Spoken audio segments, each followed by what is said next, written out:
আমি doctor A.K.M. Khairul Anam Chowdhury, senior consultant, নবজাতক ও শিশু বিভাগ এবং head of the department of নবজাতক নিবিড় পরিচর্যা কেন্দ্র বা সংক্ষেপে আমরা বলি NICU ও হাসপাতাল পরিচালক ডেল্টা হাসপাতাল লিমিটেড, মিরপুর 1। আমি আজকে একটা খুব কমন একটা জিনিস, কমন না হইলে এটা বেশ কমন, খিঁচুনি সম্পর্কে আমি কিছু কথা বলবো। এই খিঁচুনি আমরা জন্মের পর থেকে একদম মৃত্যুর আগ পর্যন্ত এই খিঁচুনি হইতে পারে, কিন্তু আমি যে বিষয়ে আজকে কথা বলবো এই খিঁচুনিটা আমরা বলি ফিব্রাইল কনভালশন, মানে বাচ্চাদের জ্বর হইলে যে কনভালশনটা হয় সেটার উপরে আমি আলোকপাত করব। এই ফিব্রাইল কনভালশন জ্বরের সময় যেটা হয় এটা আমরা বলি যে 6 মাস বয়স থেকে 6 বছর, কেউ কেউ আবার বলে 6 মাস থেকে 5 বছর। যাই হোক, যেটাই হোক, আমরা ধরে নেই 6 মাস থেকে 6 বছরের মধ্যেই এই কনভালশনটা হবে বা এই খিঁচুনিটা হবে জ্বর হইলে। তো এটার ক্রাইটেরিয়াটা কি? জ্বর হইলে সাধারণত 101 ডিগ্রির উপরে যদি জ্বর যায় তবে এটা ভেরিয়েবল মানে যে 101-এর নিচে থাকলেও এই খিঁচুনিটা হইতে পারে। এবং এটার সাথে আমরা বলি যে তার ব্রেইনের কোনো ইনফেকশন অথবা তার পূর্ববর্তী জ্বর ছাড়া কোনো খিঁচুনি যেন হিস্ট্রি যেন না থাকে। তো এই কনভালশন হওয়ার পরে সাধারণত মা বাবারা একটা ভীতিকর অবস্থা, ভয় পেয়ে যান যে এই কনভালশন দেখে তার চোখের পরিবর্তন হয়, চোখটা উল্টে যায়, হাত পা শক্ত করে ফেলে।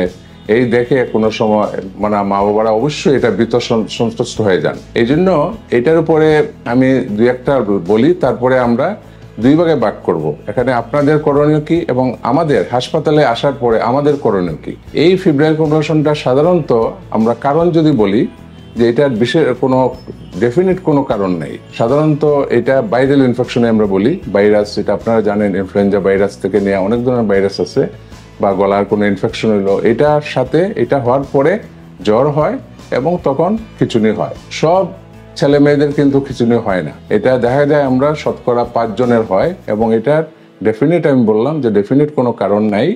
এটা অনেক সময় মা বাবার হিস্ট্রি থাকে, ফ্যামিলি হিস্ট্রি, যে তার মায়ের অথবা বাবার এই ধরনের হিস্ট্রি থাকে, অথবা জেনেটিক কোনো কারণ, আমরা বলি জেনেটিক্যালি কোনো রিলেটেডের জন্য তার এই কনভালশনটা হয়। ডেফিনিট কোনো ওইরকম কজ নাই যে কার হবে না। এটা সাধারণত আমরা বলি সিম্পল এবং কমপ্লেক্স। আমি সিম্পলটার উপর জোর দিব যে এটা খুব কমন। এটা সাধারণত 15 মিনিটের বেশি তার কনভালশনটা হয় না, ইউজুয়ালি 5 মিনিটের মধ্যেই এই খিঁচুনিটা বন্ধ হয়ে যায়। এবং 15 মিনিটের বেশি এটা হবে না, 15 মিনিটের উপরে গেলে আমরা তখন আর সিম্পল বলবো না। এবং তার জ্বর হওয়ার পরে 24 ঘন্টার মধ্যে একবারই হবে, 24 ঘন্টার মধ্যে তার রিপিট হবে না, বারবার হবে না। বারবার হইলে আমরা তখন তাকে আর সিম্পল বলবো না। তো যাই হোক, আমরা এটা অবশ্যই এটা দেখার পরে এটা মা বাবা অবশ্যই ভীত সন্ত্রস্ত হয়ে পড়েন। আপনাদের যে করণীয় কি সেটার উপরে আমি 4-5টা পয়েন্ট বলি। এটা তাকে অবশ্যই একটা নিরাপদ স্থানে আপনি রাখবেন, তাকে এক কাত করে ফেলবেন এবং তার মুখে কিছু ঢোকানোর চেষ্টা করবেন না, তাকে দরে থামানোর চেষ্টা করবেন না, এবং সবাই একটা কাম এন্ড কোয়াইট থাকার চেষ্টা করবেন। দেখবেন বেশিরভাগ ক্ষেত্রেই 5 মিনিটের বেশি এটা সাধারণত দীর্ঘস্থায়ী হয় না, কোনো ক্ষেত্রে এটা হতে পারে। তারপরে আপনারা এটা অবশ্যই নিকটবর্তী হাসপাতাল, আমাদের ডেল্টা হাসপাতালে যদি আপনাদের নিকটবর্তী থাকে আপনারা নিয়ে আসতে পারেন, অথবা যে কোনো নিকটবর্তী হাসপাতালে নিয়ে যেতে হবে।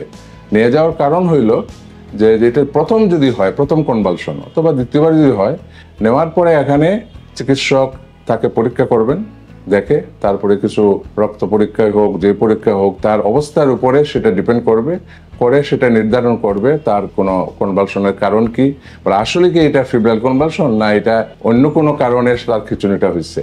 সেটা নির্ধারণ করতে গেলে অবশ্যই চিকিৎসকের শরণাপন্ন আপনাকে হইতে হবে, সেটা হাসপাতালে আপনাকে যেতে হবে।